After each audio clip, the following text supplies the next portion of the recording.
Assalamualaikum and hi everyone. Jadi sesi kali ini kita akan lihat presentation para pelajar yang akan berkongsi ilmu bersama kawan-kawan bagi persediaan menghadapi final exam yang bakal tiba dalam sesi Dari Kita Untuk Kita. Jom kita tengok.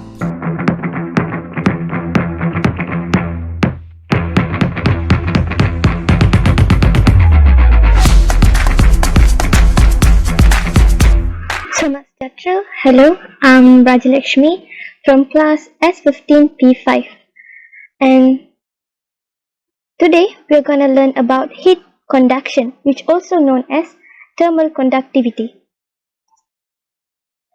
First of all, what is heat? Heat is defined as the energy that is transferred from one body to another because of a difference in temperature. And how heat achieves thermal equilibrium? Heat always transfers from a hot region, which is higher temperature, to a cold region, which is lower temperature, until the heat of two objects becomes similar. That's how heat achieves thermal equilibrium. And also, this heat is a scalar quantity and its unit is joule. And next is, what is temperature? Temperature is defined as a fundamental quantity that measures the degree of hotness of a body. The unit for temperature are degree Celsius, which is centigrade, and degree Fahrenheit and Kelvin. 1 Celsius is equals to negative 273 Kelvin. And temperature is known as scalar quantity and its dimension is theta. So this is how thermal equilibrium achieved. Thermal equilibrium is obtained when touching objects within a system reach the same temperature. Next is thermal conduction. What is thermal conduction? Thermal conduction is defined as a process whereby heat is transferred through a solid from a region of high temperature to a region of lower temperature. And there are three mechanisms of thermal conduction. And there are that's how the heat can be traveled to by conduction, convection, and also radiation. This is the example of the three mechanism of transition of heat, which is conduction, convection, and radiation. Radiation happens through air, convection happens in liquid, and conduction happens in solid.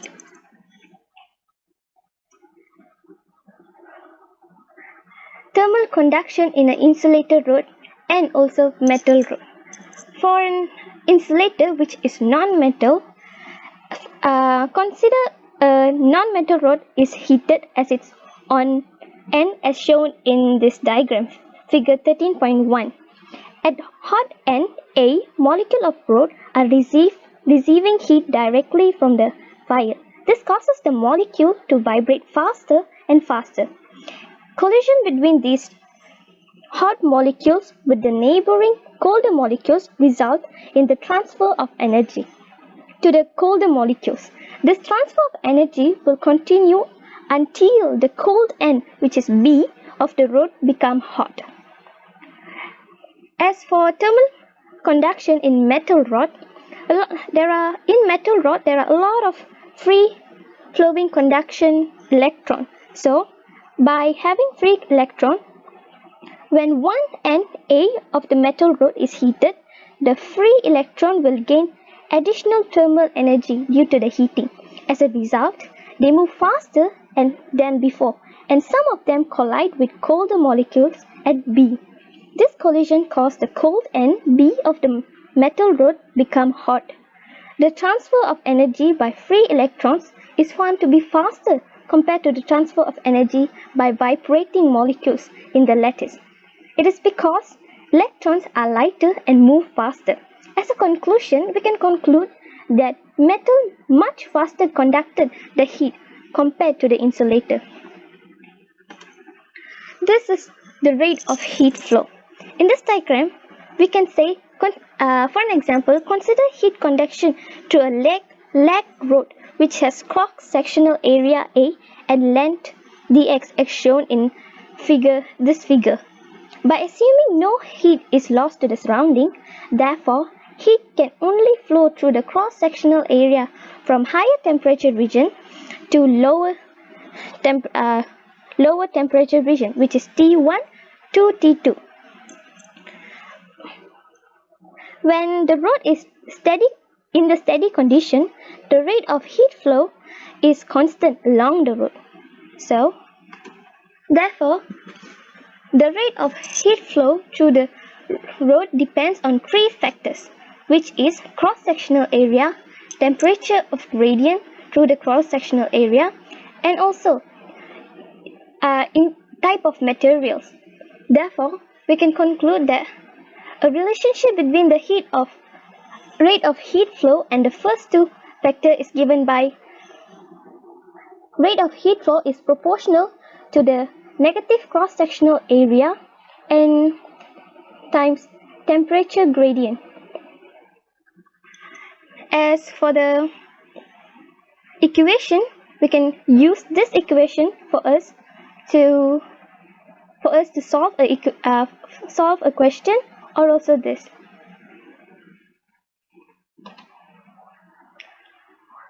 dq dt is known as rate of heat flow, A is known as cross-sectional area, dt per x is equals to temperature gradient, and K is known as thermal conductivity. In the negative sign indicates that heat always in the direction of decreasing temperature, and the rate of heat flow is a scalar quantity, and the dimension for the rate of heat flow equals to the dimension of the power, and its unit is watt. Next, thermal conductivity. Thermal conductivity is defined as a rate of heat flows perpendicularly through the unit cross-sectional area of a solid per unit temperature gradient along the direction of heat flow. Or we can also conclude it in an equation which could be known as K is equals to negative cross-sectional area per area times temperature gradient.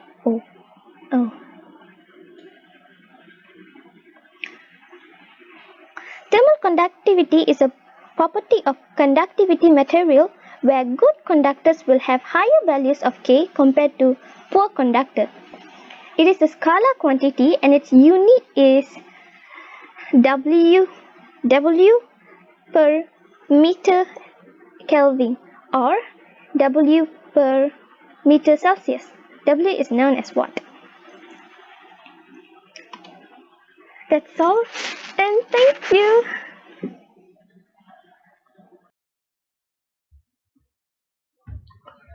Hello everyone, I am Dinagaran Balakrishnan from S15P12 Malacca Matriculation College. Today I would like to do a quick revision on graph of temperature against distance. In this subtopic, we will learn about heat conduction through insulated rod and non-insulated rod. We will also learn the heat conduction through combination of two metals in series.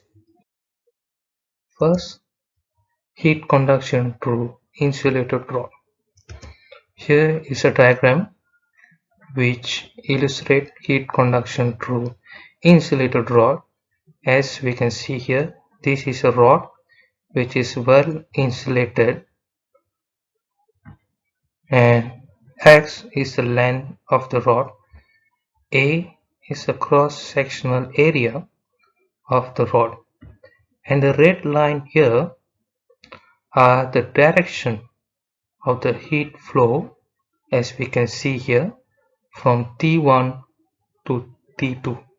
So we can know that T1 is hotter than T2.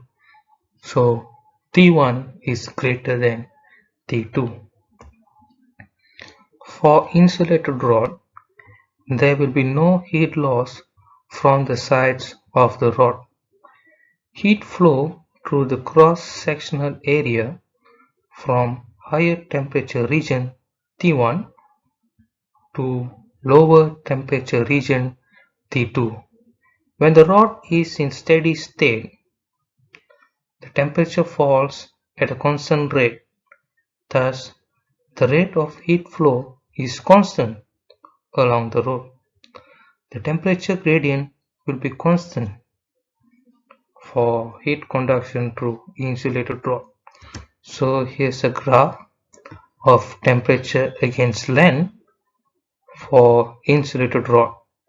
So here's T1, here's T2.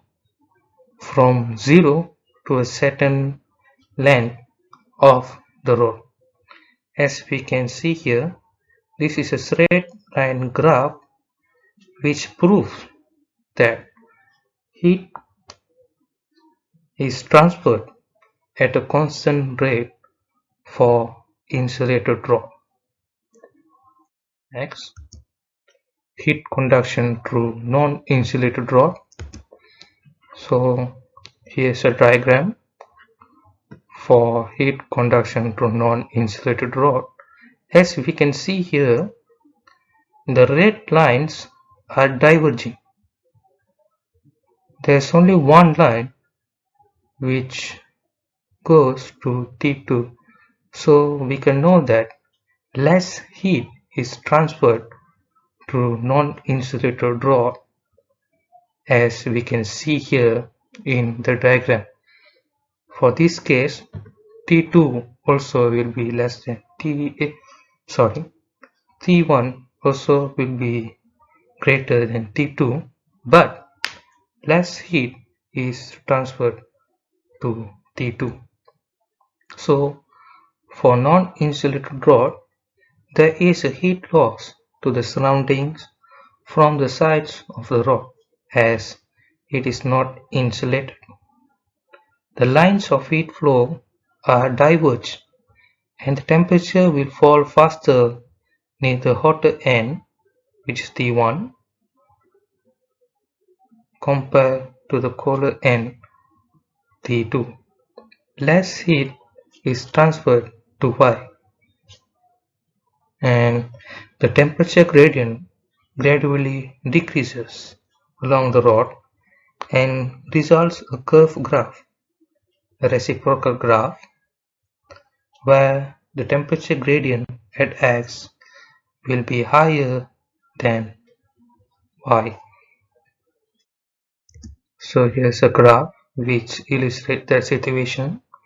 So here's X, the side of the rod with T1, and Y, T2. As we can see here, the line at X is steeper than Y, so the rate of heat flow at X is higher than Y. The temperature gradient at any point on the rod is given by the slope of the tangent at that point. So here's the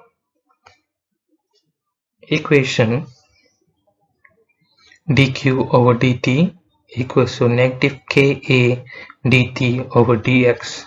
As we know, dq over dt is the rate of heat flow, equals to negative K, thermal conductivity, A is the cross-sectional area, dt over dx is the temperature gradient.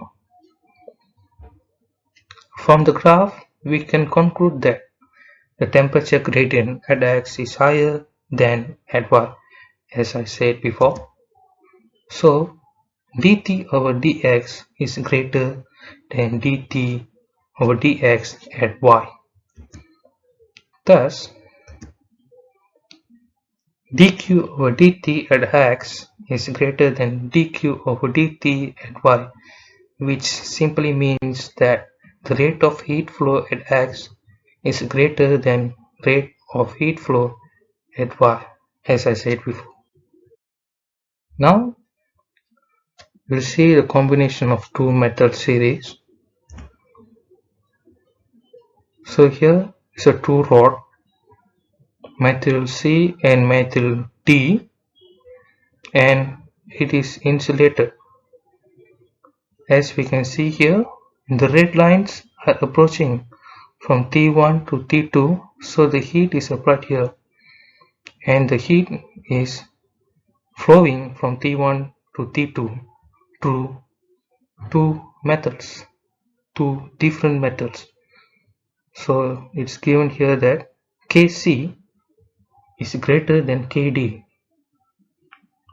The thermal conductivity of metal C is greater than material D, and T1 is greater than T2.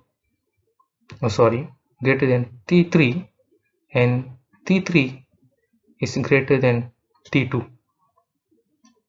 So here's a graph which illustrates the situation that happens up there. So here's T1, T2, T3, this is T2, 0 to XC, which from here to here, and XC plus XD from here to here. When steady state is achieved, the rate of heat flow through both materials is same. dq over dt of C is same as dq over dt of D, and as we can see here, the cross-sectional area of both metals are the same. From the equation of thermal conductivity, we can derive that K equals to negative dq over dt, rate of heat flow, over cross-sectional area times by temperature gradient. So we can know that K is inversely proportional to temperature gradient. So as we can see here, this line is steeper than this line, and Kc is greater than Kd.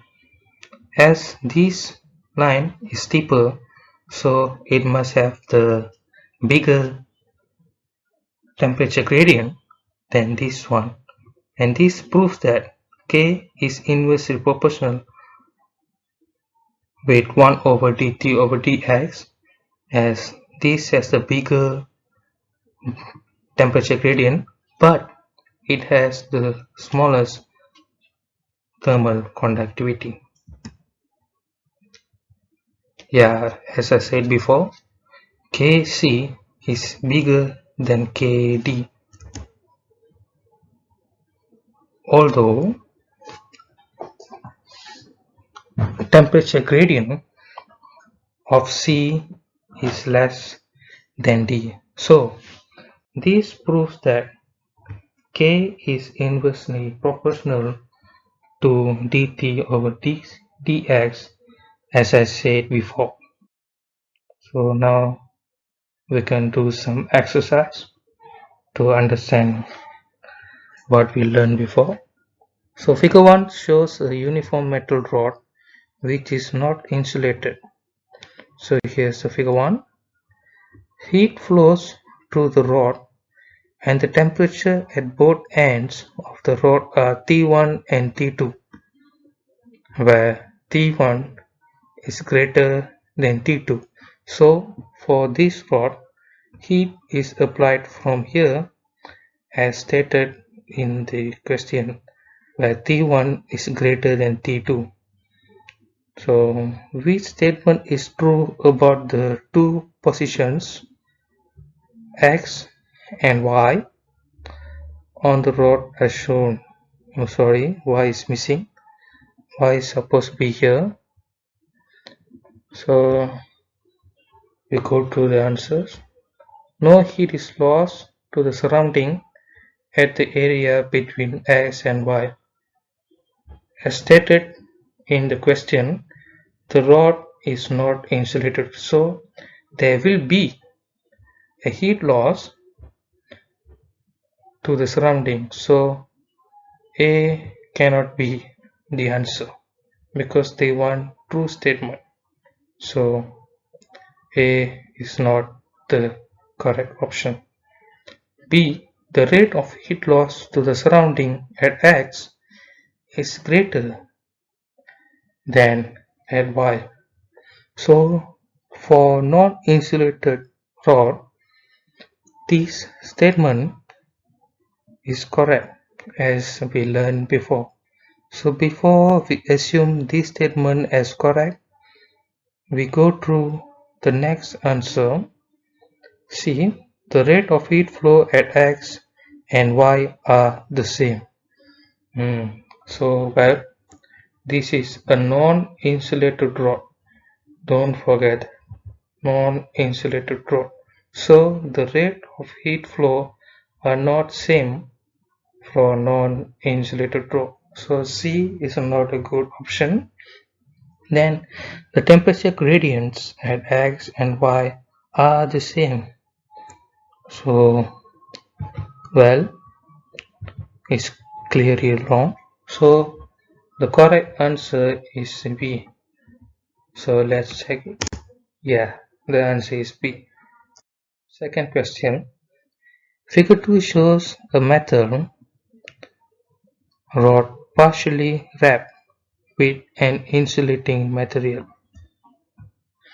So there is figure 2, and the red thing here is the insulation. Which graph shows the variation of temperature with distance along the rod if both ends of the rod are maintained at constant temperature? So don't forget this, constant temperature. So the rod is already achieved a steady state when it is in constant temperature. So let's we go through with the answer. Well, from P to Q, oh sorry, Q is missing. Q is supposed to be here.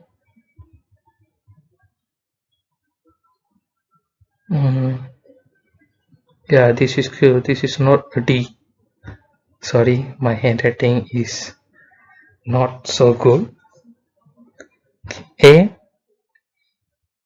as we see here, the line is very straight, but the rod is only partially insulated. So from Q to R is wrong actually. So A is wrong. And B. So in B, the line is straight from P to Q, then it decreases at a constant rate from Q to R. As we know, Q to R is not insulated, and P to Q, although it is insulated, but the rate of heat flow,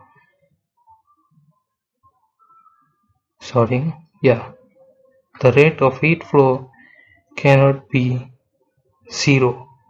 So B is wrong automatically. Then C. So P to Q are right.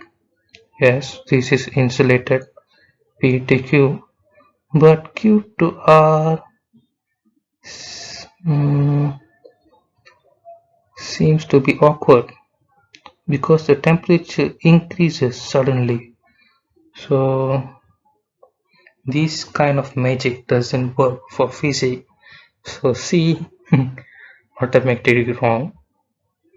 So for non-insulated, the line should be like this.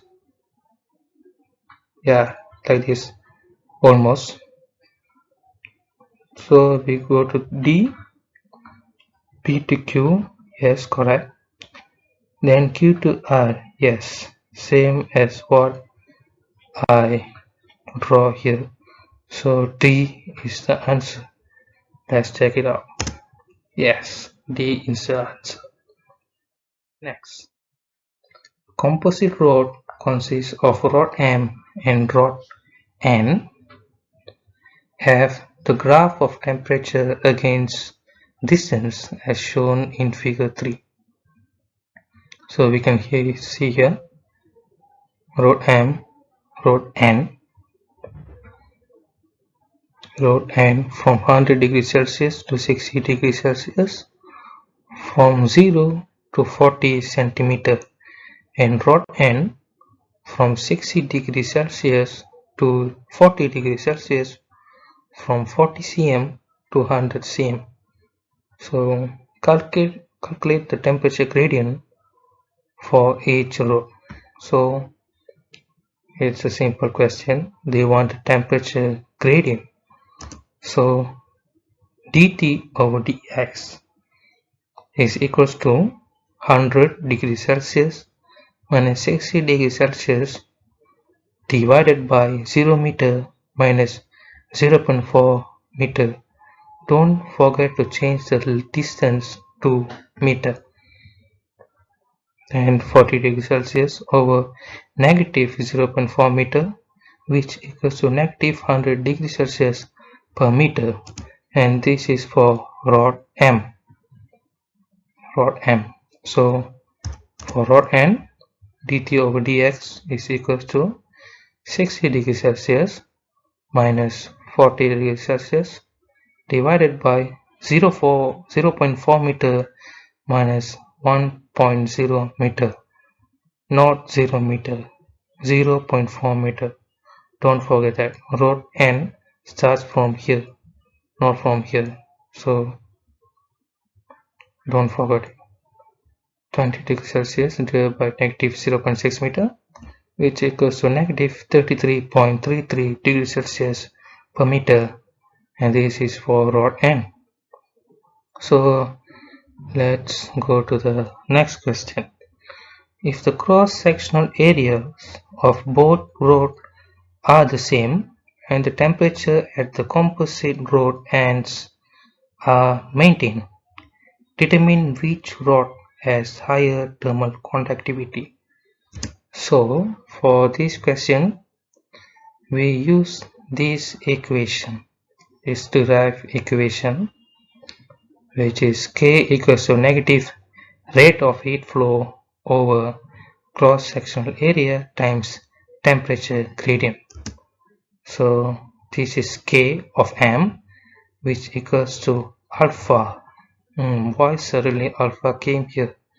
So in this question, they have stated that the cross-sectional areas of both rods are the same and the temperature are maintained, so the heat flow also the same. So as the values are not given in the question, we can assume that as a constant where alpha equals to rate of heat flow over area.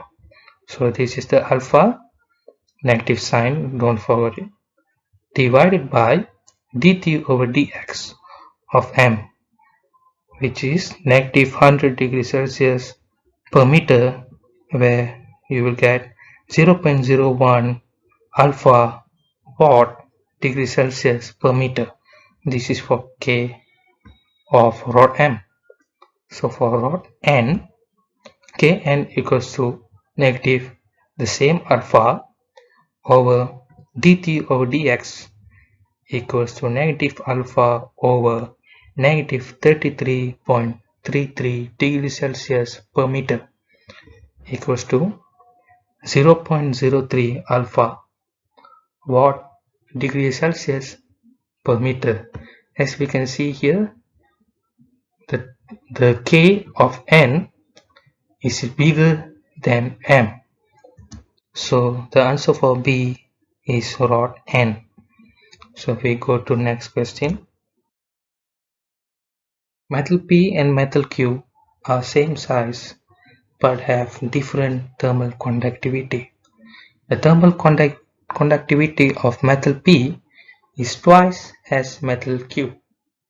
Based on figure 4, find the temperature between the two metals when it achieves steady state. So they already said steady state.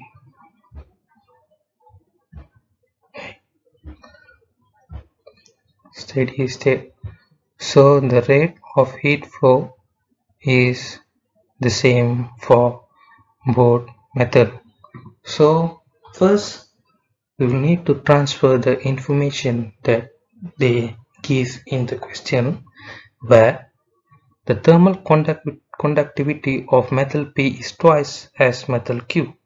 So the thermal conductivity of Q, we assume that as K, and the thermal conductivity of metal P, which is twice as Q, is equals to 2K. So for this question we will use this equation as two metals already achieve steady state, where rate of heat equals to negative Ka dt over dx. So here is the solution. I will explain to you. So dq over dt of P equals to dq over dt of Q, as stated in the question. So we expand it more. Negative Ka T2 over T1, where T2 is the final temperature, T1 is the initial temperature.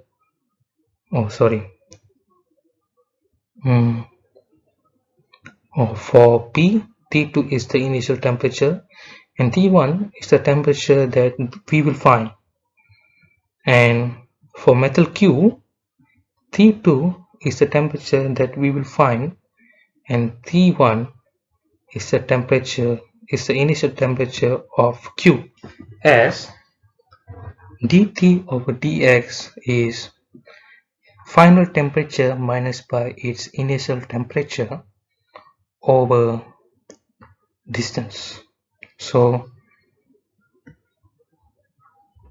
A we can cancel it as it is same, and L also we can cancel it, and negative sign too we can cancel it, which remains K bracket T2 minus T1 equals to K T2 minus T1. Then we substitute the values here. K of P is 2K, T2 is 90 degrees Celsius, minus T, the temperature that we will find, equals to K of Q bracket T, the temperature that we want to find, minus 0 degrees Celsius, then equals to 180 degrees Celsius minus 2T equals to T minus 0 degrees Celsius. We simplify it to 3T equals to 180 degrees Celsius. So T equals to 60 degrees Celsius. So the question seems to be hard, but it's actually easy when you transfer all the information and understand the question. So that's all from me. Thank you.